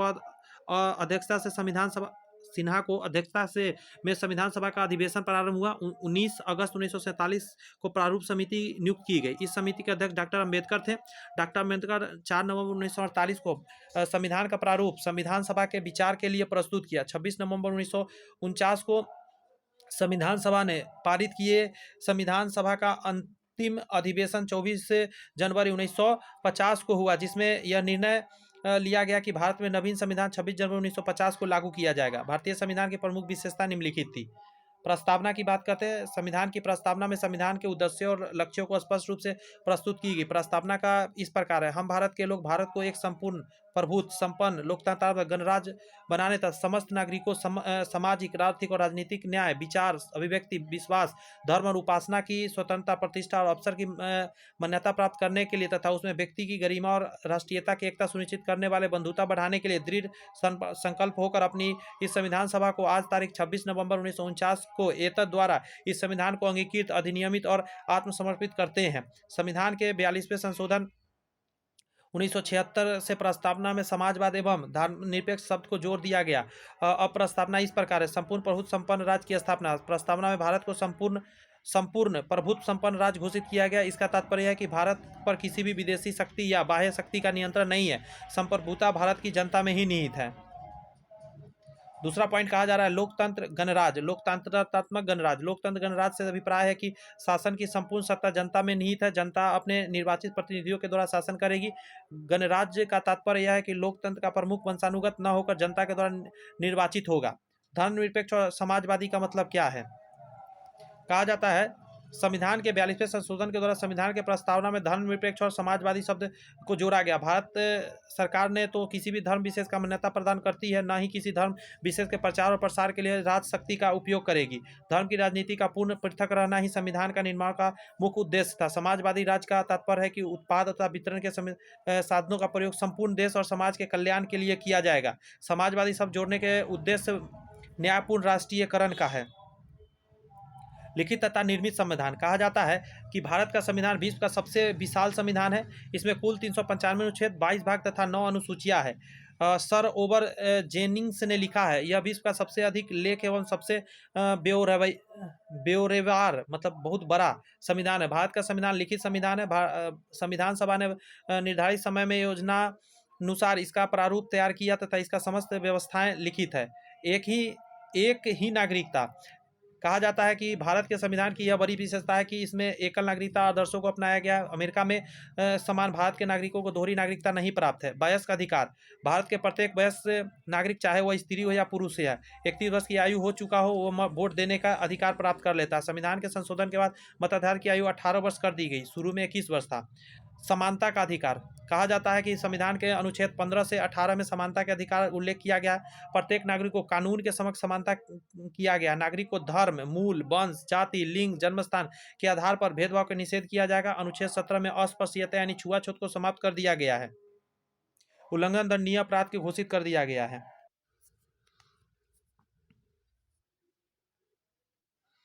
ध्यान दीजिए, मूल अधिकार। समझ रहे? मूल अधिकार। मूल अधिकार वे अधिकार है जो व्यक्ति के विकास के लिए आवश्यक है, जिसका छीना नहीं जा सकता है। कार्यपालिका तथा विधायिका भी इसमें हस्तक्षेप नहीं कर सकती। इसका उल्लंघन होने पर देश में न्यायालय की इसकी रक्षा करता है। न्यायालय क्या, सोच के देखिए, संविधान में कुल 6 प्रकार के मौलिक अधिकार दिए गए हैं। इसके लिए डायरेक्ट आप सुप्रीम कोर्ट जा सकते हैं अगर आपका अवहेलना होता है तो, या उल्लंघन होता है तो। पहला है समानता का अधिकार, स्वतंत्रता का अधिकार, धार्मिक स्वतंत्रता का अधिकार, संस्कृति का आधार, शोषण के विरुद्ध अधिकार, संवैधानिक उपचारों का अधिकार। नेक्स्ट जो टॉपिक है वो कह रहा है राज्य के नीति निर्देशक तत्व।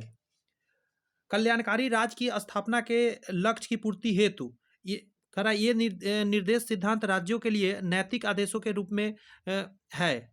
कहा जाता है निर्देशक सिद्धांतों का न्यायालय के द्वारा लागू नहीं किया जा सकता, सरकार द्वारा स्वतः ही इसका पालन किया जाता है।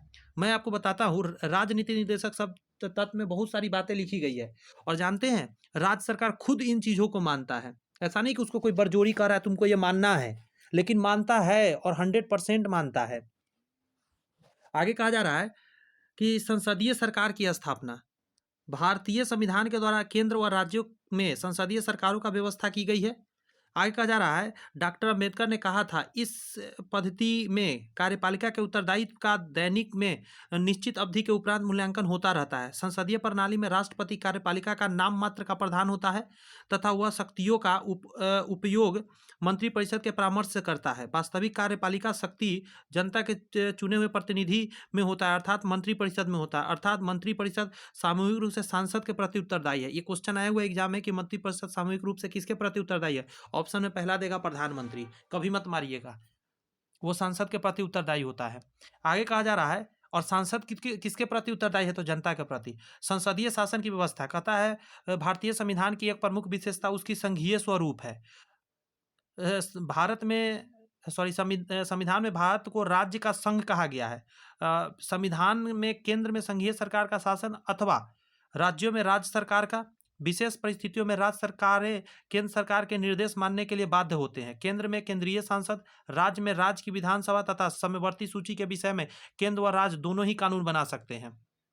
ये सब संविधान की विशेषता में बता रहा हूं। कह रहा स्वतंत्र न्यायपालिका। भारतीय संविधान की एक महत्वपूर्ण विशेषता स्वतंत्र न्यायपालिका की स्थापना है। उच्चतम न्यायालय द्वारा दिए गए निर्णय देश के समस्त न्यायालयों के लिए बाध्य है। उच्चतम न्यायालय संविधान का संरक्षक कहलाता है। केंद्र तथा राज्यों के बीच झगड़ों का अंतिम निर्णय सर्वोच्च न्यायालय ही करता है। संविधान द्वारा न्यायपालिका की स्वतंत्रता का विशेष बल दिया गया है। इसी कारण न्यायपालिका के कार्यपालिका से पृथक रखने का प्रयास किया गया था। संपूर्ण भारत में समान कानून लागू किए गए हैं।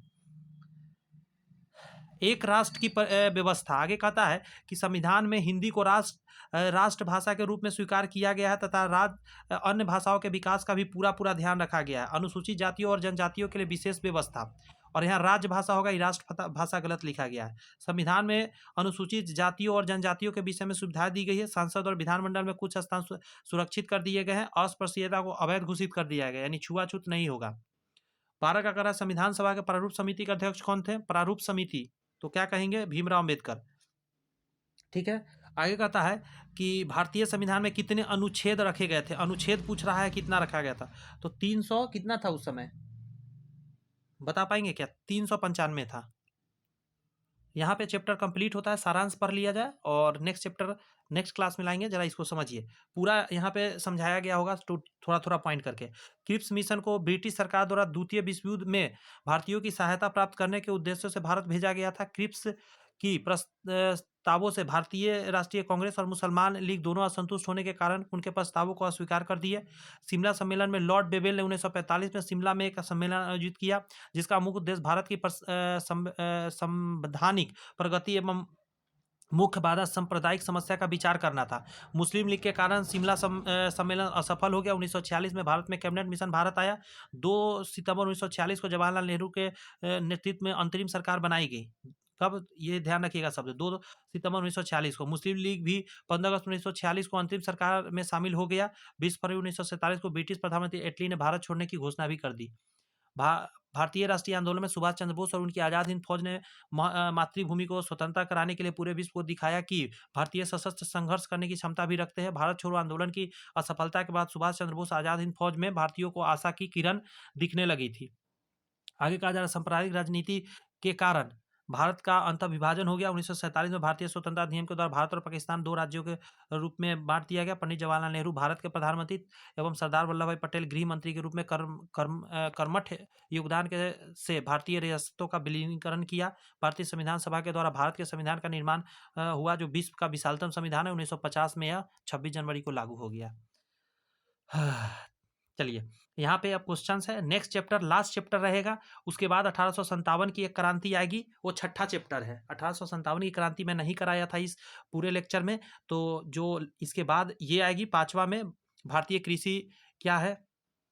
ठीक है, समझिए इसमें क्या आएगा। भारतीय कृषि, ब्रिटिश से अकाल नीति, उपनिवेशवाद, अर्थव्यवस्था का स्वरूप, ब्रिटिश अर्थनीति, भारत का आर्थिक शोषण, आधुनिक, ये सारे जितने भी टॉपिक्स है, रामकृष्ण मिशन, थियोसॉफिकल सोसाइटी, समझ रहे, पुराना सारा कहानी है। प्रेस क्या क्या मदद की, ये एक्स्ट्रा है। मतलब ये कहानी तो हम लोग ने पूरा देख लिया कि गणतंत्र भारत बन गया, लेकिन क्या पुराना ज़माना से चला आया बात सब, वो सारी बातें करेंगे। बहुत इंपॉर्टेंट टॉपिक होगा, इसमें से बहुत सारे क्वेश्चन बनेंगे। और एक 1857 की क्रांति, यानी 6 लेक्चर टोटल फुल डिटेल में रहेगा। उसके बाद हम लोग पूरा ऑब्जेक्टिव करेंगे। प्लान मेरा चल रहा है कि 1000 ऑब्जेक्टिव करेंगे हम लोग, 1000 ऑब्जेक्टिव करेंगे, लंबा क्लास रखेंगे, बहुत सारे ऑब्जेक्टिव करेंगे तेजी में, क्योंकि ऑलरेडी थ्योरी पढ़े रहेंगे, आराम से हो पाएंगे। ठीक है, तो all the best, bye bye, thank you. मुझे पूरा विश्वास है आपको अच्छा लगा होगा सेशन। यदि पसंद आया है तो चैनल को सब्सक्राइब करके बेल आइकन प्रेस कर लीजिए, और कुछ प्यारा सा कमेंट से लिख दीजिए, मुझे थोड़ा पढ़ के बड़ी खुशी मिलेगी। चलिए, ऑल द बेस्ट।